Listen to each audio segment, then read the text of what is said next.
See a fork in the road? Take it. The Maui News Sports Report will not lead you astray.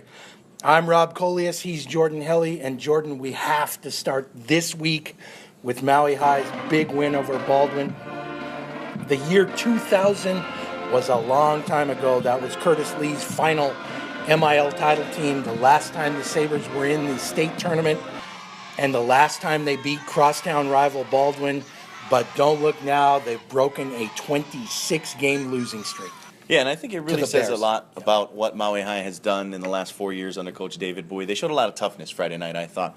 They were the quicker team out of the gate against the Bears, jumped out to an early 12-0 lead, and then kind of shot themselves in the foot a few times with fumbles and turnovers, allowed Baldwin to score 17 unanswered, actually, to take the lead in the fourth quarter, and then it was Maui High that was the better team down the stretch. The Daniel Kelly touchdown, the go-ahead touchdown in the fourth quarter, the safety, the defense really carried them down the stretch in the fourth quarter.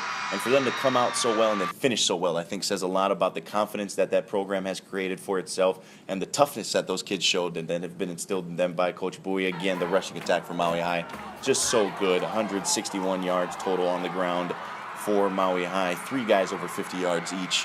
Sione Valhea, Onasai Emalio, and Daniel Kelly, each with 50 yards total rushing. It was just a solid effort by Maui High in that ball game. And it was a tough test, though, that they faced with Baldwin. The Bears had over 120 rushing yards on the ground. Keenan Lewis had a really good night rushing the football, 87 yards total, had a touchdown as well. But in the end, it was too much Maui High early, too much Maui High late, and I'm already looking forward to that second-round matchup. Yeah, I think a lot of people are. I think that's going to be a packed house, no doubt, that night. And, 13 years, 26-game losing streak that Maui High broke against the Bears. And it's just a whole new ball game now. Maui High in control of Division I at this point, but certainly Baldwin has that next chance to really turn the tables. Lahainaluna on Saturday night rolled to a 28-0 lead and cruised home to a 48-18 win over Kamehameha. Maui, with co-head coach Garrett Tejada's emphasis this year on developing a passing game to try to keep defenses honest against the Lunas. Makoa Feliki Tonga was never better. 8 for 11 passing, 127 yards, 2 touchdown passes to Scott Isaac Medeiros, Tonga Tailoa. Feliki Tonga also, with a couple of his teammates banged up on the sidelines, he rushed 9 times for 64 yards, 2 touchdowns. And I got to hand it to Kamehameha. Maui, they look very good. Chase Newton is a warrior. It's very rare that any MIL team scores 3 touchdowns against that Luna defense, but that's exactly what the Warriors did.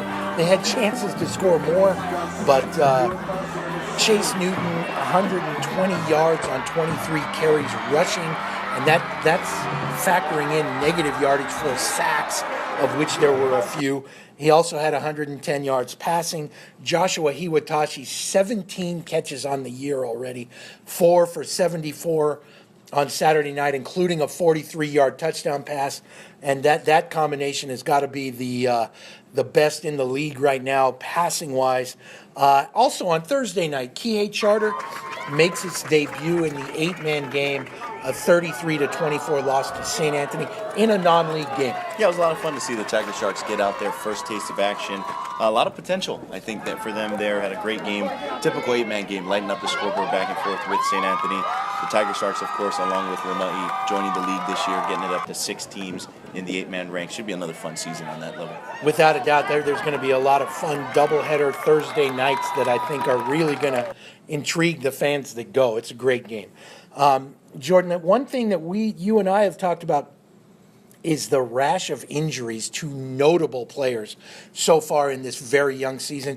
And now I'm not going to release anything I know about length of injuries or not, but the list includes Connor Mowat, the returning Defensive Player of the Year for the Lunas, Jared Rocha Islas, the returning Offensive Player of the Year for the Lunas, two-way lineman Justin Hong, a key to the Lunas' attack on both sides of the ball, slot back Anson Cabanilla, Lahainaluna, defensive lineman Penny Talfa, Lahainaluna, Daniel Kelly, who did not carry the ball in the first half of Maui High's win over Baldwin, came on to rushed the ball very well in the second half, but he was banged up with a shoulder.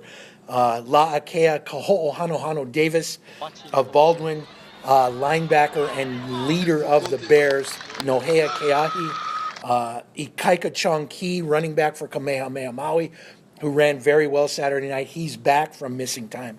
Kaimi Kamalani, also a running back for Kamehameha Maui, and Colton Cabanas, who has also returned. Now, Jordan, that is a list of all-star caliber talent, and I'm just wondering what's going on. Yeah, the one thing you notice about all of those guys, they play on both sides of the football. A lot of them play special teams as well. And these are guys that almost never come off the field. And we've kind of gone back to that two-way Ironman philosophy in the MIL for a bunch of teams just because the numbers are down overall at a lot of schools. The number of quality depth at a lot of schools has gone down. So you see a lot of these guys playing both ways, and that takes a toll on guys. I know, hopefully for most of these guys, if not all of them, they'll be back rather sooner rather than later. But with the way things are going, and you'll see some of this attrition as we get through the season. Without a doubt, and I wish the best to all these young men. I do believe most of them will be back soon. And Jordan, a couple of interesting matchups this week. Friday night, Kamehameha Maui, first home game of the season, takes on King Kekalike, two teams looking for their first victory of the season. Yeah, and then Saturday night, Lahainaluna Baldwin, that's always one people circle on the calendar, so that should be a big one there. Baldwin trying to rebound off of that loss last week to Maui High.